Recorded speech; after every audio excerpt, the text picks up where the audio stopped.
नमस्कार सभी दोस्तों को online concept classes by Rahul Singh channel में आपका स्वागत है। दोस्तों आज हम बात करने वाले हैं एक इम्पोर्टेंट इलेक्ट्रोस्टैटिक्स चैप्टर का इम्पोर्टेंट टॉपिक जो कि रहेगा आपका विद्युत फ्लक्स।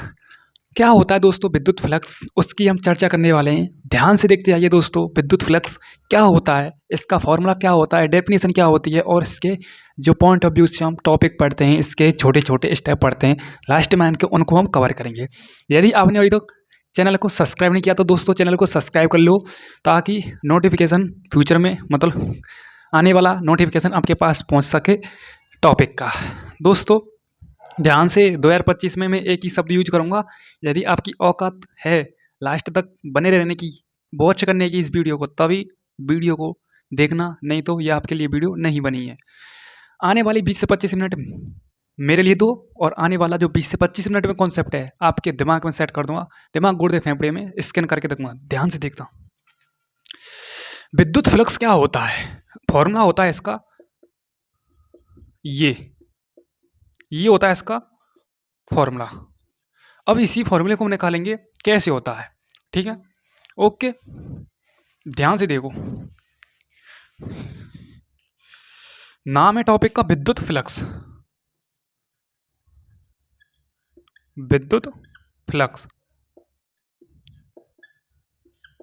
ठीक है दोस्तों, क्या है विद्युत फ्लक्स। जैसे हमने विद्युत क्षेत्र टॉपिक पढ़ा था उसी प्रकार से आपका एक विद्युत फ्लक्स है, ठीक है। ध्यान से देखो दोस्तों, जब हम किसी पृष्ठ को विद्युत क्षेत्र में रखते हैं तो उस पृष्ठ से प्रति एकांक समय में गुजरने वाली विद्युत बल रेखाओं को हम क्या कहते हैं, विद्युत फ्लक्स कहते हैं। मैंने एक शब्द यूज किया था प्रति एकांक समय में, ये इस डेफिनेशन में यूज ही नहीं करना है, चलो यूज नहीं करते। जैसे हम प्रेशर की डेफिनेशन पढ़ते हैं, P बराबर में दाब बराबर में P बराबर में फोर्स अपॉन में एरिया, ठीक है। यही तो पढ़ते हैं, दाब बराबर में बल बटे क्षेत्र पर प्रति एकांक समय में लगने वाला, या प्रति एकांक समय में लगने वाला फोर्स किस पर, एरिया पर। जैसे ये आपका क्या है, मार्कर है, इस मार्कर का पिछला हिस्सा एरिया तो मानेंगे हम, अनुप्रस्थ काट क्षेत्रफल तो मानेंगे, तो एरिया ही मानेंगे हम। तो इस पर प्रति एकांक समय में जितना फोर्स लगेगा वही आपका क्या कहलाता है, प्रेशर कहलाता है, ठीक है। टॉपिक पर चलते हैं आगे की तरफ, ठीक है। टॉपिक बहुत ही ईजी है, ध्यान से देखते आइए। यह है आपका विद्युत क्षेत्र जो मैं लाइन से ड्रॉ कर रहा हूँ, ये आपका क्या है, विद्युत क्षेत्र है। ये इसकी क्या है, इलेक्ट्रिक फील्ड की डायरेक्शन है। इंग्लिश में इलेक्ट्रिक फील्ड बोलते हैं, हिंदी में विद्युत क्षेत्र कहते हैं। यदि इसी में मैं किसी पृष्ठ को रख दूं, किसको रख दूं, किसी पृष्ठ को रख दूं, तो ये मैंने इसमें रख दिया पृष्ठ, क्या रख दिया, पृष्ठ रख दिया, ठीक है। ये रख दिया पृष्ठ, ठीक है। क्या रख दिया, पृष्ठ रख दिया, ठीक है। ओके, बफरिंग हो रही है, कोई दिक्कत नहीं है, ध्यान से। अब दोस्तों, जब किसी पृष्ठ को विद्युत क्षेत्र में रखा जाता है, तो उस पृष्ठ से गुजरने वाली विद्युत बल रेखाओं की संख्या को विद्युत फ्लक्स कहते हैं। दोबारा से सपोज ये हमारा पूरा बोर्ड एक विद्युत क्षेत्र का काम कर रहा है, क्या कर रहा है, ये हमारा पूरा बोर्ड जितना भी ये एरिया बोर्ड का, ये हमारे विद्युत क्षेत्र का काम कर रहा है, यानी इलेक्ट्रिक फील्ड का काम कर रहा है। यदि हम इसी इलेक्ट्रिक फील्ड में किसी पृष्ठ को रख देते हैं, तो उस पृष्ठ से जो हमारी लाइन गुजरती हैं, विद्युत बल रेखाएं गुजरती हैं, उन्हीं विद्युत बल रेखाओं की संख्या को हम क्या कहते हैं, विद्युत फ्लक्स कहते हैं। इससे ज़्यादा ईजी डेफिनेशन नहीं हो सकती, ठीक है। ध्यान से मैं इसकी डेफिनेशन को लिखता हूँ, एक एक पॉइंट को बोलना मेरे साथ। जब किसी पृष्ठ को विद्युत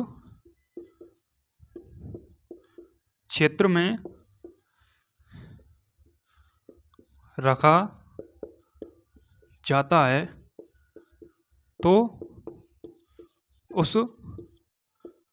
उस पृष्ठ से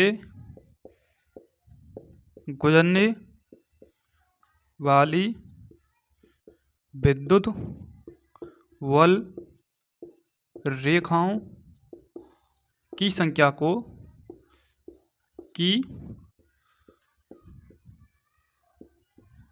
को विद्युत फ्लक्स कहते हैं। कोई दिक्कत नहीं, डेफिनेशन इजी है। जब किसी पृष्ठ को विद्युत क्षेत्र में रखा जाता है तो उस पृष्ठ से गुजरने वाली विद्युत बल रेखाओं की संख्या को विद्युत फ्लक्स कहते हैं। दोबारा से, जब किसी पृष्ठ को विद्युत क्षेत्र में रखा जाता है तो उस पृष्ठ से गुजरने वाली विद्युत बल रेखाओं की संख्या को विद्युत फ्लक्स कहते हैं। जब किसी थोपड़े को जब किसी थोपड़े को जब किसी थोपड़े को विद्युत क्षेत्र में रखा जाए तो उस पृष्ठ से गुजरने वाली विद्युत बल रेखाओं की संख्या को हम क्या कहते हैं? विद्युत फ्लक्स कहते हैं, इलेक्ट्रिक फ्लक्स कहते हैं। ठीक है, कोई दिक्कत नहीं। ये आपका विद्युत क्षेत्र, ये आपका पृष्ठ, और इससे विद्युत फ्लक्स रेखाएं जो गुजर रही हैं उन्हीं नंबर ऑफ संख्याओं को हम विद्युत फ्लक्स कहते हैं। ठीक है, अब मैं इसमें क्या करूँगा, थीटा एंगल का निर्माण करूँगा, और थीटा एंगल का निर्माण करूँगा उसमें आपका अनुप्रस्थ काट क्षेत्रफल भी आएगा। ध्यान से देखते आइए। ये आपका क्या हो गया, इलेक्ट्रिक फील्ड लाइंस यानी डायरेक्शन को रिप्रेजेंट कर रहा है ये। ठीक है, इलेक्ट्रिक फील्ड की डायरेक्शन को। ओके, जो ई वेक्टर मैंने लिखा है इसे कहते हैं इलेक्ट्रिक फील्ड यानी विद्युत क्षेत्र रेखाएं की डायरेक्शन। ठीक है, डायरेक्शन है, दिशा बोले तो। ठीक है, कोई दिक्कत नहीं। और यहाँ से आगे मैं थीटा एंगल का निर्माण करूँगा। ध्यान से देखो, यदि मैं यहाँ से एक लाइन ड्रॉ करूँ इस प्रकार से, तो इस लाइन और इस लाइन के मध्य में एक थीटा एंगल का क्या बनना है, निर्माण हो रहा है। क्या हो रहा है, थीटा एंगल का निर्माण हो रहा है। ठीक है, ये है आपका ए, इसका एरिया। ठीक है, ये विद्युत क्षेत्र की डायरेक्शन, और विद्युत क्षेत्र और एरिया के मध्य में जो कोण का निर्माण हो रहा है उसे कहते हैं हम थीटा कोण। ठीक है, कोई दिक्कत नहीं। तो मैं इसे लिख सकता हूँ, इस पॉइंट को मैं लिख सकता हूँ यहाँ पर विद्युत फ्लक्स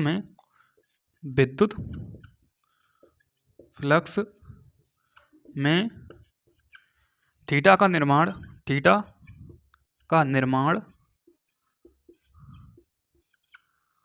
निर्माण विद्युत क्षेत्र E और एरिया के मध्य में होता है। ठीक है, एरिया के मध्य में होता है। ठीक है, मध्य में होता है। ठीक है, एक बार देखो। ओके,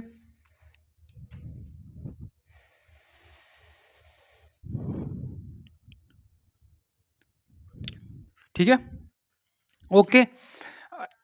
आप ऐसे ही बोल सकते हैं, जहाँ थीटा विद्युत क्षेत्र ई वेक्टर और एरिया ए वेक्टर के मध्य का झुकाव कोण है। ठीक है, ये भी बोल सकते हैं आप। सेकंड पॉइंट भी लिख सकते हैं,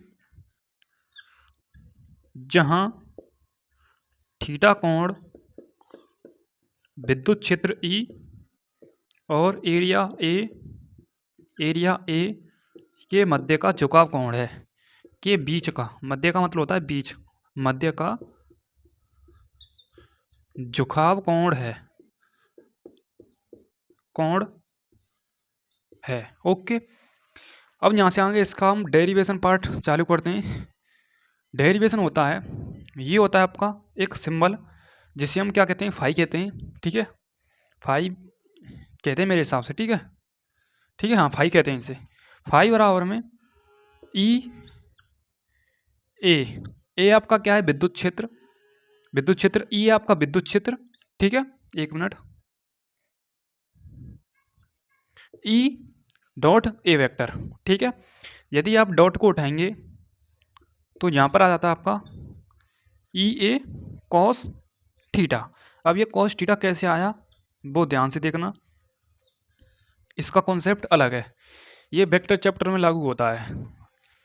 ध्यान से देखो, यदि आपका डॉट आ जाए तो आपका आएगा कॉस थीटा, यदि क्रॉस आ जाए तो आपका आ जाएगा साइन थीटा। ठीक है, सपोज एग्जांपल, जैसे A vector dot B vector, dot हटाएंगे तो यहाँ पर ए वेक्टर और बी वेक्टर डॉट की जगह पर आपका आ जाता है कॉस थीटा।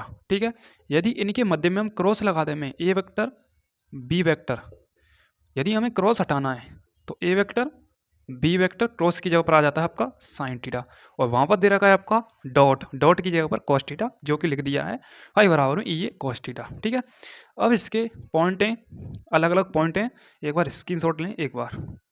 ठीक है, ठीक है, ओके, ध्यान से देखो। अब यहाँ से आगे थीटा लागू होता है। यदि हम इसे पृष्ठ को लंबवत रख दें में, तो थीटा बराबर 90 डिग्री का आ जाएगा। यदि इस पृष्ठ को हम विद्युत क्षेत्र की डायरेक्शन की तरफ कर दें में, तो थीटा बराबर में मतलब न्यू हो जाएगा मुड़ के, तो दोनों डायरेक्शन में हो जाएगा, अपोजिट डायरेक्शन में, तो 180 डिग्री का एंगल लागू हो जाएगा। ठीक है, 180 डिग्री एंगल का निर्माण हो जाएगा और 180 डिग्री वहाँ पर रख जाएगा। जो भी वैल्यू आएगी वो थीटा फाई की वैल्यू कहलाएगी। ठीक है, एक बार रखता हूँ, स्टेप फर्स्ट में रखते हैं हम, स्टेप फर्स्ट। ठीक है, पूरा बोर्ड आपका क्या है, विद्युत क्षेत्र है। मैं बना रहा हूँ यहाँ पर, ये आपका क्या है, विद्युत क्षेत्र है। ठीक है, क्या है, विद्युत क्षेत्र। ओके, विद्युत क्षेत्र है। यदि इस पृष्ठ को मैं इस पृष्ठ को इस प्रकार से रख दूँ, इस प्रकार से रख दूँ, तो यहाँ पर ये आपका विद्युत क्षेत्र है। ठीक है, इसके मध्य में और इसके मध्य में थीटा एंगल का निर्माण हो रहा है, वो भी हो रहा है 90 डिग्री के थीटा एंगल का निर्माण। ठीक है, आप इन कंडीशन को लिख भी सकते हैं। एक कंडीशन होगी इसमें थीटा बराबर 90 डिग्री की, एक कंडीशन थीटा बराबर 0 डिग्री की हो जाएगी और एक कंडीशन थीटा बराबर में 180 डिग्री की हो जाएगी। जैसे ही आप cos 90 रखेंगे, cos 90 की वैल्यू कितनी होती है, 0, तो 0 हो जाएगा। ठीक है, जैसे cos 0 की वैल्यू रखेंगे तो 1 होगा, तो फाई बराबर में ई ए आ जाएगा। जैसे ही आप 180 रखेंगे तो माइनस का क्या आ जाएगा, फाई बराबर में माइनस का ई ए आ जाएगा। ये कुछ कंडीशन लागू होती हैं जिनको आप भी कर सकते हैं। ठीक है, अब इसका यूनिट और डायमेंशन फॉर्मूला निकालते हैं। ठीक है, इनको आप एक बार लिख भी सकते हैं। ठीक है, यूनिट और डायमेंशन फॉर्मूला।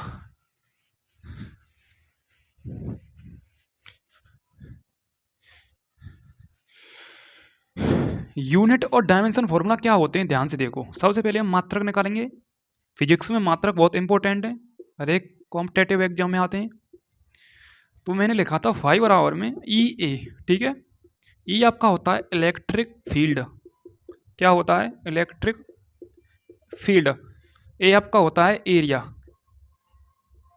यानी क्षेत्रफल। ठीक है, अब विद्युत क्षेत्र का मैंने आपको फॉर्मूला लिखवाया था, एफ बराबर में क्यू ई। ठीक है, एफ बराबर में क्यू ई लिखवाया था।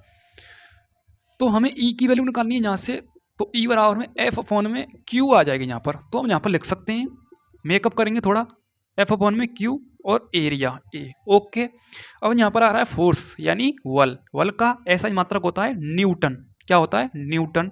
अब इसका क्या होता है, कूलाम। एरिया का क्या होता है, एरिया का क्या होता है, मीटर ही तो होता है एरिया का, तो हम यहाँ पर लगा देंगे मीटर। कोई दिक्कत नहीं। ठीक है, तो हम कह सकते हैं न्यूटन इंटू मीटर प्रति कूलाम, इसका क्या हो जाएगा, मात्रक आ जाएगा। किसका विद्युत फ्लक्स का। अब यहीं से आगे हम इसकी क्या निकालेंगे, डायमेंशन फॉर्मूला यानी विमीय सूत्र। क्या निकालेंगे, विमीय सूत्र। विमीय सूत्र निकालने की ट्रिक मैंने आपको बता रखी है, वीडियो भी डाल रखी है, जाकर उसे देख लें, डिस्क्रिप्शन में लिंक डली हुई है, नहीं तो आप वीडियो के सेक्शन में जाइए, वहीं पर आपको वीडियो मिल जाएगी। ठीक है, तो हम यहीं से आगे निकालेंगे डायमेंशन फॉर्मूला। बल का विमीय सूत्र होता है m1, कैपिटल यूज होते हैं, तो m1 L1 और T माइनस का 2 यू हो गया बल का। उसके बाद एरिया का क्या होता है, एरिया का होता है L1। क्या होता है, L1। ठीक है, उसके बाद कूलाम का होता है A1 और T1। ठीक है, कोई दिक्कत नहीं है यहाँ से आगे। तो M1 और L1 घाते समान है, आपस में जुड़ जाती हैं, तो L2 आ जाएगा यहाँ पर, कोई दिक्कत नहीं है। ठीक है, अब ये L माइनस का 2 ऊपर है और बट्टे में मेरा तो T माइनस का 2 ऊपर है और T पॉजिटिव 1 की मतलब T की पावर 1 पॉजिटिव में है, ऊपर लेकर जाएंगे तो नेगेटिव में अपना रूप चेंज कर देगा, तो T माइनस का 2 और T माइनस का 1 हो जाएगा, घातें समान हो जाएंगी तो जुड़ जाएंगी, तो यह T माइनस का क्या हो जाएगा, 3 हो जाएगा। क्या हो जाएगा, T माइनस का 3 हो जाएगा और A माइनस का 1 हो जाएगा। एरिया तो A माइनस का 1 ऊपर जाएगा, तो ये हो जाएगा इसका डायमेंशन फॉर्मूला। आप डायरेक्ट याद रख सकते हैं, 12 माइनस का 31, ये कोड है इसे याद रखने का। ठीक है, तो आपका डायमेंशन फॉर्मूला हो गया, आपका विमीय मतलब यूनिट हो गया, इसकी डेफिनेशन हो गई, इसका डेरिवेशन हो गया और अलग अलग स्टेप में मैंने आपको क्लियर करा दिया विद्युत फ्लक्स। ठीक है।